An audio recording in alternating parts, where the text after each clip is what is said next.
Hello there, Alaskans, wherever you are. Welcome to the Must Read Alaska Show. Coming to you from somewhere in Alaska. This is the place where we talk about, you guessed it, Alaska. Where we keep the mainstream media on their toes and where we are standing up for what's right in a world run by leftists. You can find out more by heading over to mustreadalaska.com and also checking out the Must Read Alaska YouTube channel for some really great content. But first, let's get this party started. Welcome, everybody, to the Must Read Alaska Show. I'm your host, John Quick, coming to you live from somewhere in Alaska. I hope everybody's having a phenomenal summer so far. I know I have. We went 20 days or so camping in our RV with 17 family and friends all over Alaska, went 1,000 miles, hiked about 60 miles, walked or hiked about 60 miles around those campgrounds and whatnot. And we've had a blast. I hope everybody else in Alaska is doing the same. We want to thank everybody that listens, watches, and reads Must Read Alaska. We do this to spread conservative news through all the nooks and crannies of Alaska. If you want to help keep the lights on here at Must Read Alaska, we're not funded by some dark web nonprofit money conglomerate. We're just funded by everyday folks who care about conservative news in Alaska. You go to mustreadalaska.com. On the right-hand side, there's a little donate button. Every $5, $10, even $100 helps. So if you already do that, we want to thank you for being partnered with us. And without further ado, we have a very special guest today, Mayor Dave Bronson of Anchorage. Welcome to the Must Read Alaska Show, Mayor. John, my friend, good to talk to you again. And it's my honor being on your premier blog. I'd like to say that maybe on a correction there, you said you're interested, your listeners are interested in conservative news. My experience with Must Read is that it's those people that are actually interested in just the truth. And I think the truth doesn't have a political viewpoint. It's just the truth, but maybe I'm too much of a purist or something, but that's what I've always appreciated about what Suzanne has done is she gets to the truth, and the truth is what it is. So, but anyways, happy to be here. You guys are doing a fantastic job. Well, I appreciate it. You've hit the 2-year mark. I think that's very exciting. You came in a very tumultuous time where you had a previous mayor had resigned. There had been an interim mayor, and I think Anchorage was looking for a new direction, from a leader who cared about businesses. As folks can remember, during COVID, the previous mayor who had resigned had basically locked down Anchorage and, shattered and shut down businesses. And Mayor, you came in there and you were we were open for business mayor, much like Charlie Pierce was here on the Kenai Peninsula. And so you've hit the 2-year mark. Talk to us about some of the strides you've made. Let's go into public safety first. Tell us about public safety, how that's been, some of the things that you and your team have accomplished, and some of the things you're excited about as it relates to public safety. Right. Well, as you kind of allude to, public safety is the single most important thing and the greatest responsibility, I think, of government. And so I'm a big supporter of the police, excuse me, the police and fire departments. We've got some fantastic chiefs of both police and fire. They're doing a great job. Our manpower on the police side is a little bit short. It's pretty clear to us that this defund the police movement around the country has harmed our recruiting and our retention. These police officers are quite frankly heroes to me. And when they're condemned in public, when they're cursed at in public and even attacked in public, that's an attack on the very fiber of our society, and I won't stand for it. I support our police officers, and I bring to them the funding that they need. I make them hold to a budget, but I'm pretty generous, and I believe we need to get up to full manning at the police department. The fire department, they don't have as great a challenge on the recruiting and retention. We have a class A fire department here, and the chief, our Chief Shroggy, somehow has this unique skill of bringing in federal and state money to our fire department, and which offsets in some of the property taxes. So when people see increased funding on the fire department, because of these grants that can somehow magically get. Compliment him when you see him, because that helps to reduce property taxes, and that's a good thing, obviously. And because one of the parameters within which I must operate is to lower property taxes, and we do that by trimming government. We do that, I think, effectively here. We're now actually facing a situation where a lot of our departments are undermanned, and a lot of that's due to, in fact, most of it's due to the state raising pay scales over there, and we've got people leaving for the state and leaving for private enterprise, and we are losing some real key people, and so we're ramping up our recruitment and retention efforts, and especially at the police department. That is the most honorable work you can imagine in any society, being a police officer. And we need to, I remember 30 years ago, I applied to the Anchorage Police Department, went through much of the process. And I think on our first day, sitting at the Egan Center taking that very first test, there was about 11 or 1,200 people in the room. And now the chief is telling me we could be down to 50 or 60 applying. And then with the problems with, maybe previous drug use and everything else, we're struggling to fill the academies, and we're keeping it at, we're trying to fill our 2 academies a year. We've been doing that. I support that wholeheartedly. But I think the young men and women in this city need to understand this is honorable work. It's greatly appreciated in Anchorage. And if you think there's anything in your future that would suggest public service as being a police officer, please apply to the Anchorage Police Department.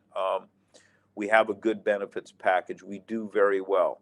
And I just can't encourage you enough if you're interested in public service and a great career. So let's hit on one more thing on public safety. You are becoming very technology savvy with your city as it relates to public safety. Tell me about this new app that you all are a part of, or maybe developed, that detects heart attacks. This is fascinating. Well, is what it is. It's called Pulse Point. It's a life-saving free app. It is what it does. It notifies users when someone in their area has a heart attack. It's kind of a geofencing thing, and notifies people and that there is a heart attack in the area. And then if the person who is notified is CPR trained, they can rush to that person. And of course, all of our fire department folks, when they're on duty, off duty, they're on that. It's pretty innovative. Chief Schrage again led that effort. He brought them on board with his team, and it's a lifesaver.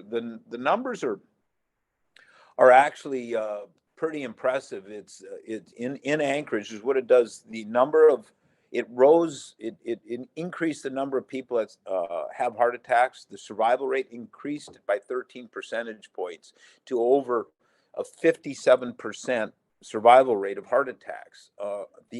And keep in mind, for perspective, the national average is only 34%. So this app is saving lives nearly every day. And that we've got one of the finest EMS agencies in this system in the country by far, and this app really contributes to that. So again, kudos to the fire department, kudos to Chief Schrage and his executive team for bringing this on board and executing on it. So we're quite proud of him and his department. That's awesome. Well, let's shift gears for a second. And one of the things that was important to you as you came into office was good governance. I think the folks in Anchorage saw things from the previous mayor that probably just weren't up to par, that didn't pass the kind of the sniff test. There was rumblings of during COVID when he was shutting down businesses with the assembly, that allegedly some of the restaurants that he was a part of, well, they could stay open, but the other ones couldn't. And so I think as you came into office, good governance was something that you took very seriously. So talk to us about some of the policies and steps that you all and you and your team have taken towards good governance. Well, certainly reducing the footprint of government is important. I'm a, I'm a conservative with a strong libertarian sense, I guess, to me, or an ethos. When it comes to COVID, yeah, COVID was very important to all of us. A lot of businesses were driven out of business, not by COVID directly, but by the shutdowns and the rules associated. I took a different stance. I eliminated, to the degree that I could, all the COVID restrictions. We were, doing mandatory masking. The meta-analysis now of all the studies, masking did not stop the spread of, or didn't slow the spread of COVID transmission. It just didn't. But there is a place for masks in certainly in the surgical world, and when they're used professionally by people trained in PPE. My thing is, and maybe I had the advantage of 24 years serving in the military, but I am instinctively extremely cautious when the government comes in and tells you to do something, inject something into your body, or do this or that. So I had this instinctive questioning about when the government tells me to do something. And the military would do that. They'd say, back in 2003, they would come in and say, all right, it's time to go to the Middle East. We're going to start, get in line, and we're going to pump a lot of drugs into you. And I was in the Air National Guard at the time, and I says, with the autoimmune issues related to all that, I don't think it's government's job to compel that kind of stuff without a lot of thought. And the vaccine gave me great pause. And in fact, I brought up a team of experts. They sat in my office in multiple meetings. I got to spend, in fact, the gentleman who invented the mRNA technology that allowed for a couple of the vaccines. He had great questions, and it turns out it was good he questioned. So I followed a body of thought that we need to be real cautious and on what we put into our bodies in an untested vaccine. Because so people know, the big numbers are normally a vaccine has to be tested for 7 to 10 years, multiple cycles of whatever it's trying to prevent against, say, the flu or something else. Well, this one was put in a matter of weeks. And I understand, I'm not picking political sides. I understand President Trump at the time, he ordered it and he wanted to move. So whether it was he or President Biden that forced it, that's not the point. The point is we need to be cautious. And more importantly, I think, as a libertarian, is that the government doesn't have the right to tell you to put a vaccine into your body, to compel you to do that. I was stridently against that. So as we came into office, and I entered office and started talking to our employees, I had multiple employees, especially in police and fire, came to me and says, thank you for not compelling us to get that vaccine, because I was going to quit if you were to compel that. And I think some people voted for me simply because of that. My job is, I didn't do that for votes. I did it because it was the right thing to do. On the other side, through my health department, I provided vaccines and I provided masks and all that kind of stuff. Because as a conservative or libertarian, if you want a vaccine, I will provide it. If you don't, I'm not going to compel it. And I think that's government's proper role, is to provide information and to provide opportunities. But compelling us to do something with, in the sense of forcing a vaccine, I had real problems with that, and I had experience with that, and I wasn't going to go there. That's not government's place. So, anyways, yeah, get the best government is the government that governs least, and that's been an ethos of mine all my adult life. So I stuck with that once I got into office.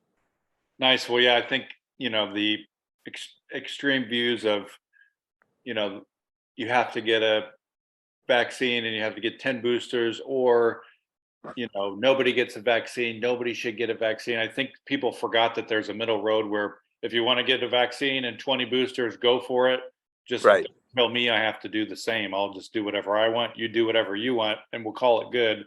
And I think that that's the beauty of America, is that we should be able to have those different viewpoints and opinions on things, whether it's vaccines or schools or whatever, and be fine with not landing on the same page. And so I appreciate your viewpoint. Talk to me a little bit about the you guys got some sort of a big grant, I want to say, and I'm pulling it up here because I wrote myself. Oh, for the port?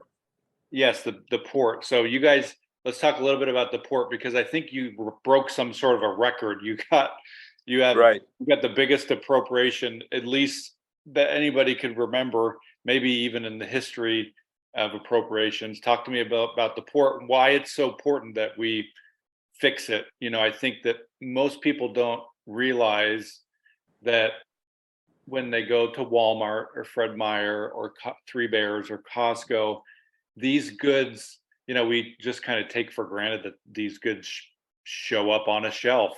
Well, it takes a lot of work to get those goods to be on the shelf. Port of Anchorage is usually behind most of that. So why is the Port of Anchorage so important, and what are some exciting things that you've done the last couple of years about it? Right. Well, let's start with that, with the importance of the port. 90 to 95% of the citizens of this state are fed, supplied.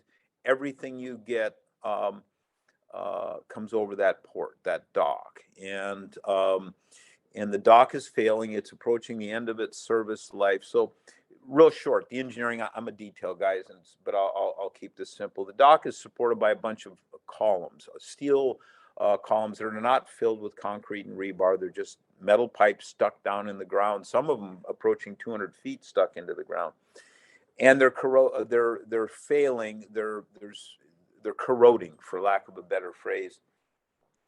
And so when you get to a very low tide, you look at these columns and there's a bandwidth of about, I don't know, roughly 10 feet where the corrosion is extreme, and to the point where you can see through, there's holes through them. When they drain, the water just kind of comes out of them, and it's very serious. So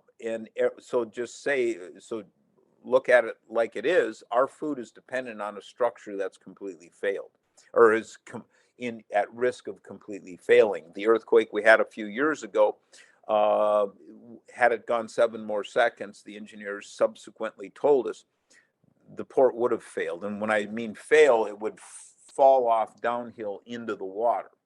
If that happens, we've got a big problem, because now you've got to bring in ships to remove that before you can rebuild the dock to supply. So we're back to really old school, folks like Jim Jansen over at Linden, and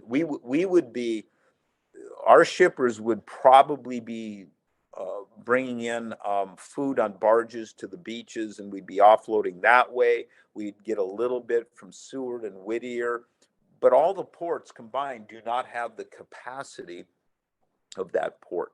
And that port, people say, well, we'll just do a Berlin airlift kind of thing and we'll do that. You can't.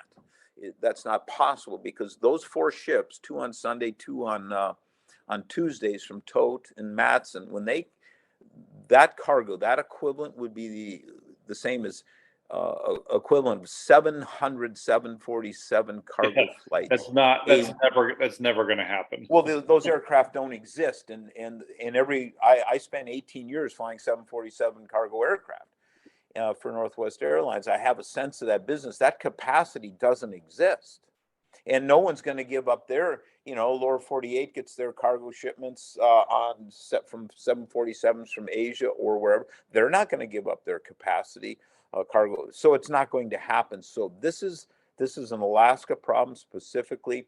It's an Anchorage problem, and the port is managed and controlled by the mayor, who happens to be me right now. Now, to the program, we have a port modernization program that's been in effect for quite a few years now. And when I came into office, it was being managed. This $2 billion construction project was being managed, I thought, by the wrong people. It was being managed by um, our employees, our port employees, who have a great deal of experience managing a port.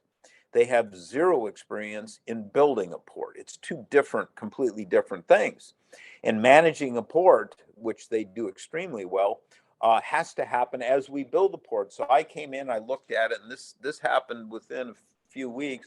I went to the engineering company that was working for our municipality as a contractor, Jacobs Engineering. I says, I think you guys need to be building this port, not me. And they says, we've been asking for this for years. And I said, okay, it's yours. And I'm going to monitor your progress. I'm going to hire engineering firms to monitor you. And if you screw up, I'll fire you and find another company to build the port. And he says, thank you very much. Well, we're back on track. We're actually a little bit ahead of now of the construction schedule. Jacobs is doing a great job at doing that. The port management team is they're up to their neck in the management because it's like completely remodeling your house as you as you live in your house, and that's what our port management team is challenged with. So we've started on several of the phases. We've already standing up the new administration building because the previous one is built on the dock. That's the last place in a modern. It was good when it was originally built many years ago. Now it doesn't work because dock space is so valuable. Back then, we didn't have containers and all the cargo had to come through our building to be checked. Well, we don't do that. When the container comes off a ship, it's attached to a truck with wheels, and it's brought immediately to FedEx, Costco, Fred Meyer's, all the retail, Three Bears, and it's absolutely a miracle when you watch these two companies offload ships and how fast they can do it. It's a work of art. It's almost like watching operations on an aircraft carrier. It's that precise. So anyways, we're moving the port administration building. We're stabilizing the north end of the docks. The old sheet pile issue that we had several years ago.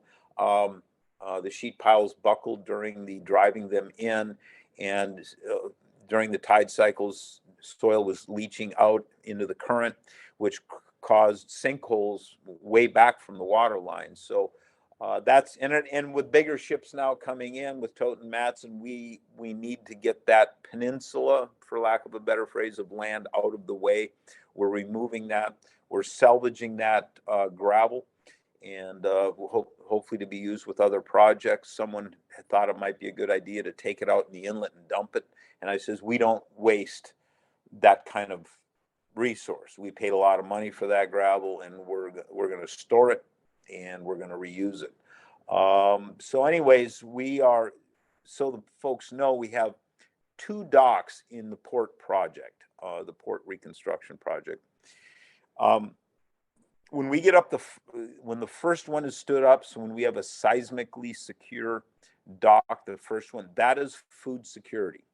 Because we really want to get to two docks, don't get me wrong, because we want to be able to offload two ships at a time, like we're doing, two on Sundays and two on Tuesdays. But if we get one dock stood up that's seismically secure, and then we have an earthquake and the other dock fails, we're going to be okay, because we will just sequence those four ships one day at a time throughout the week. We have that scheduling capability. And that's what our port manager would do. And of course, that has long-term effects, because there's an entire infrastructure in Seattle and Tacoma and the entire Northwest, which supplies us. They're built on two ships twice a week. If they had to change, for eggs and milk and things like that, if they had to change, that would be a big thing, but they would change because we need the stuff. So, and the good news is the PCT, the petroleum cement terminal, is up and running. We've had three ships through there now. So we have a seismically secure dock for petroleum and for cement. That big dome you see out there, that's our cement storage facility. And so we're well on our way. The port management team, the port construction team, they've done great work. And my job is to get as much money as I can from state and federal. We've already chipped in as a municipality to the tune of $165 million in revenue bonds, but it's a $2 billion project. And in 2025, late 2025, whoever's mayor at that time is going to have to make the decision about how we're going to fund the rest of it, and that will be through revenue bonds, which are paid for by the ton through surcharges. And we can do that. We're at about $3.40 a ton right now. I don't want to go higher than that. However, to put it into perspective, Hawaii, Honolulu is about $35 a ton, and they still are economically viable, but it does add to the cost per ton of everything that comes over. So if we can stack the capital now, which is we're working at a feverish pace to do that with the legislature and the federal government, and that's the 70 million you mentioned. That helps with that, and of course, thanks to Senator Sullivan and Senator Murkowski, we got that money. Their team did great jobs in getting us that. And we did. We got the single largest port grant of any port in the country, more than Los Angeles and Jacksonville. We did well, and so say thanks to Senator Sullivan's staff and Senator Murkowski's staff. They did yeoman's work. That's awesome. So we're well on our way. And my thing is food security. There's nothing more important in my world than food security, and that's what that project gets us.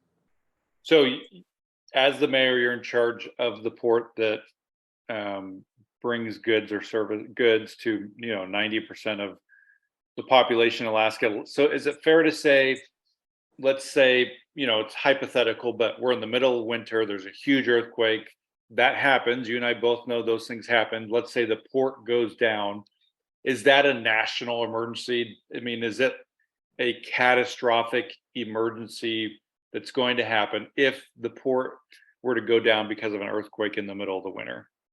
Well, it would be the only conversation that we would have in this state. I met with a senior personal friend of Secretary Buttigieg's, who works at the Department of Transportation. He gets it. He says that is an instantaneous humanitarian crisis. Those are his words, not mine. And the DOT is helping us. They're supporting us. We're reaching out to every last federal agency for support, because we do not have food security right now. If we had an earthquake, the 4.6 we had the other day, had that been a 7.1 and gone 40 or 50 seconds, we would have been in really. So the thing to remember is that if the port collapses, our best guess is not less than half the population of the state will have to leave the state because there's no food. And that sentence is really important. Because there's no food, a lot of people are going to have to go home to lower 48 or wherever, to where the food is, until government and all the partners can stand up and get that port stood up, so we can figure out a delivery mechanism anywhere from Cordova to Homer, to over the road through Canada. But we saw shortages in our grocery stores this past winter, the supply chain interruption thing. That will be nothing compared to what will be here if that port collapses. And I know to the people of Anchorage, especially, the homeless thing is important. Economic development is important. To me, from what I see, there's nothing more important than getting a seismically secure dock for food delivery at the Port of Anchorage. It's simply that simple. There's nothing more important in the state than that. Not pipelines, not homelessness, not PFDs. because I see the threat. In fact, I didn't understand myself how severe the threat was until I came into office. And then, you get briefings when you first come in. And I was briefed on this, and I go, that issue went from about second or third, maybe even fourth on my list, to number one with a distant number two. And for folks listening that are independents or Democrats or liberals or Republicans or libertarians that are listening to this, let this sink in, because you might think homelessness should be the number one issue in Alaska and we got to shore this up and all that, or public safety or whatever. This is it. If the port goes down, you will have 100 to 200,000 people without food, without the ability to eat, and you'll see half of Anchorage leave the state very quickly. I mean, this will be one of the most craziest things that the United States will have ever seen, outside of something that happens after a hurricane or something like that. I mean, this is a major issue, and Mayor, I'm confident that you and your team are going to tackle it. You've done the right things. You've worked with Senator Sullivan and Murkowski to secure funding. You've worked with the state house and the state senate to secure funding. Right. I hope that the assembly sees the importance of this and continues to work with you, because this could be a cataclysmic event. And so I'm very thankful that you're hitting it head on and hopefully going to alleviate the ability for it to have one of those moments where it's the oh crap moment. Hopefully it's right. And John, just be aware there's on this issue, we got a lot of politics in our city, like we have everywhere. That's how we do government. But on this, I don't think there's any space between myself and what I believe is the right path forward in the assembly. I really don't. We understand the existential threat this port failure would pose to the state and to the city. But I do want to correct your numbers. 100,000 is probably light. We have 730,000. 90% of them are fed by this, and half of that, there's a lot of people. And it may be even more in that. Now, in this reconstruction project, trying to remove the old port that's collapsed, because we know how it will fail. And if it fails, it'll fail downhill into the path where we need to would need to build a new port. This could take over a year to get back to the capacity. Now, I have great faith in Tote and Matson and Linden to come in and jury rig something where we could slowly start coming back. But this is a major. That's the only conversation. We will forget our conversations about our kids' hockey and baseball. We'll forget about homelessness. We'll forget about everything else if this thing fails. And if I do one thing in this job, and that is to get that thing stood up before we have an earthquake, then I will consider a great success in my life, because it was just a big problem sitting there that I think I was right. It wasn't being addressed correctly. I just realigned a few things. I built a good team to deal with it. And now we are on our way, and just hopefully there's no interruptions, political or economic or fiscal, but we are going to rebuild that port. We are just going to do it no matter what it costs. And even if we have to get to the high end of the tariffs over time, it's not going to be, or surcharges, I should be more accurate there. It's not catastrophic at all. It would be more expensive, and we're already expensive enough up here, but failure is not an option. We've got to move this forward, and I just hope there's no interruptions. And my job is to grease the skids so this process moves forward as quickly and as short a time frame as possible. I like that. Well, we've went by 30 minutes, has went by in a flash. Any last minute thoughts before we head off here, Mayor? Well, I've got great hope for our city. We've got a lot going on. Block 41 downtown. We've got some major construction projects throughout the city that we're going to get to announce. We're kind of under NDAs right now. Crime is down. We've created about 2,900 jobs since May of a year ago. Unemployment is very low. In fact, there's a shortage of workers, a critical shortage of workers.